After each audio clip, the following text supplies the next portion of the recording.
Welcome to the Voluntary Tennis Academy, and I got a player right here because this little one, he's got game. For a 10-year-old, this guy's got game. I don't know about this one. A little loss of focus on this one. So we're going to go to the second forehand. Anyway, my name is Coach James here at the Voluntary Tennis Academy of Florida. Cole came to visit us from Manhattan. This one was a little bit better, still pulling to the left a little bit. But we're just going to focus on the forehand, the backhand, and the serve. We're going to take a look at this one. I'm going to remind you of some of the techniques that we do teach here at the Academy. And that's not bad. But we'd like to see you trying to focus on a little bit shorter backswing. A little bit shorter backswing and a little bit more extension when you go to hit your ball. Because right here, if you take a close look at your elbow here, it's 90 degrees right there. So we want you to release the 90 degrees. We want you to try to drive the racket head out towards the net a little bit more so there's no more 90 degrees there. I'm going to show you some examples of what I mean by that.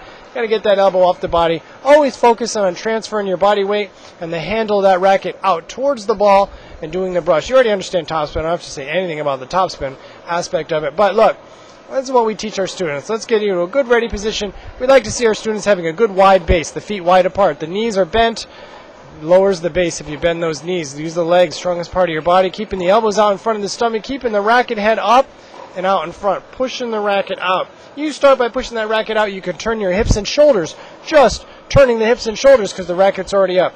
You turn them to the side, keep the racket up, so that'll help you make a small loop. But if you do it this way, the fashion in which you're bringing your racket back is already training your body to use 90 degrees because it's there at the beginning. So you're training it right there at the beginning, pulling the elbow back.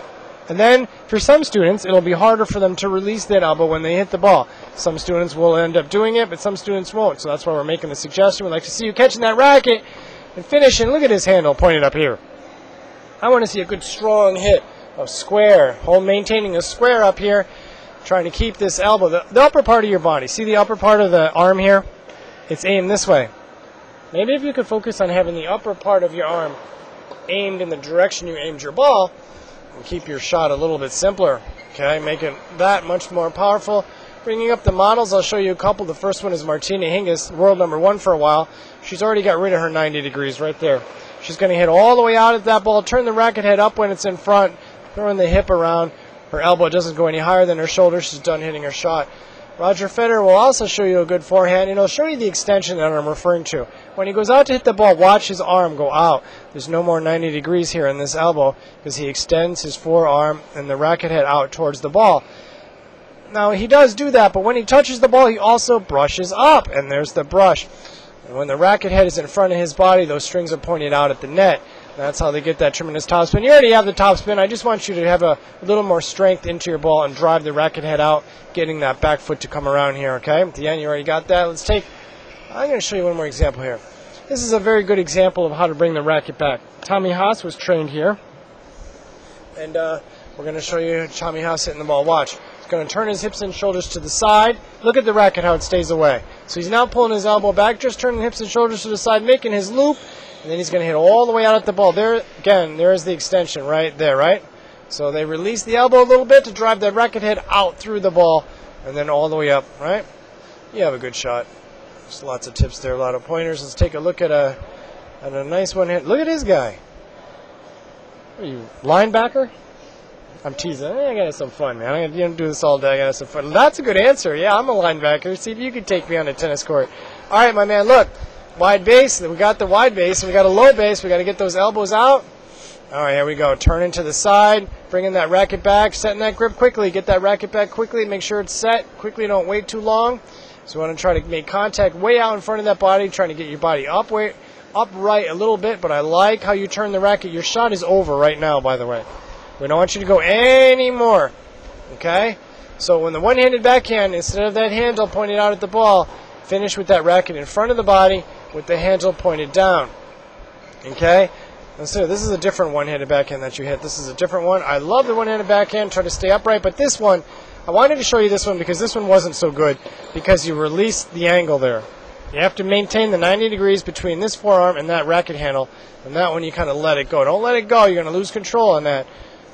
All right? Trying to keep this hand back. The other one was much better. You're definitely capable of hitting a nice one-handed backhand. I'm going to bring up my models. First, Roger Federer. Okay, now, he's a bit zoomed in, but you will be able to see the eye contact of the ball. I'm going to get you back over here a little bit more. Okay, so he's got a lot of tremendous eye contact, watching the hit point. He's still watching the hit point. The racket is going. It goes up, stays sideways, right? throws that left hand back, and he's done hitting a shot. Another good example. This one's not so zoomed in. Patrick Rafter. There he goes, all the way. He's going to drive. Oh, look at him turn that racket head. So when the racket head is in front of him, the strings are pointed out towards the net a little bit more. And that's how they get that topspin. I know it's a different camera angle. It's tricky to see, but the strings a little bit are out towards the net, but yours is a little bit more totally sideways. Yours is a very nice one-handed backhand. My point of view is just to make it better, that's all. You're hitting the ball rather well. Boom, turn it. So the strings are pointed out a little bit more to get a little more topspin, and there's the 90 up there, right? All right, let's take a look at the serve. Serve was huge. Ending up into the court. This is the part I like. Look at this. Now, I don't know if I want to be on the receiving end of this serve, because I'm getting a little nervous. Okay? This man, I love it. That's good. That's good. I love it. I love it because that's going to help you. All right, here we go. Let's take a look. Look at the continental grip. I love it. I'm very happy with this serve. Getting our trophy position. The hand is up. The tip is up. That elbow is down. And this looks like Sampras with the big hip turn. Yeah, maybe. I could show you. But look, keep that racket closed. Now, it looks a little more Sampras. You know why? Because look at the chest. Open up. I like it. And then he's going to go up, and he's going to flip that racket out a little bit more. That's pretty good. I'll show you both. Let's take a look at a couple of serve examples for you, my friend. You're going to get a couple. Roger Federer first. He's going to find his trophy as the platform. Stance, he doesn't move his feet there, and then he's going to go all the way up. He does. It doesn't matter what a student chooses to do. It's up to them. Actually, I like that. Excuse me. It's up to them, you know. And actually, he does. Oh, you know who else you remind me of a little bit? James Blake. I love James Blake. Let's take a look at... Oh, that helps. Good. You met him 2 more times than I did. All right, here's Pete Sampras. See how the hips are sideways more? They're pointing back a bit? And then the chest is opened up. Your chest opens up to the ball. See? That's why it reminded me of Pete Sampras a lot. And into the court? Yeah, it certainly did. I also want to... This is a great serve. One of the reasons it's a great serve, especially to show students, is that he keeps it simple. He stays in the cylinder. He doesn't do, you know, some players, they'll back up, they'll move forward. That makes it harder for us to learn from. But he can keep it nice and simple. This is beautiful. Watch. Throws that ball up. Trophy position.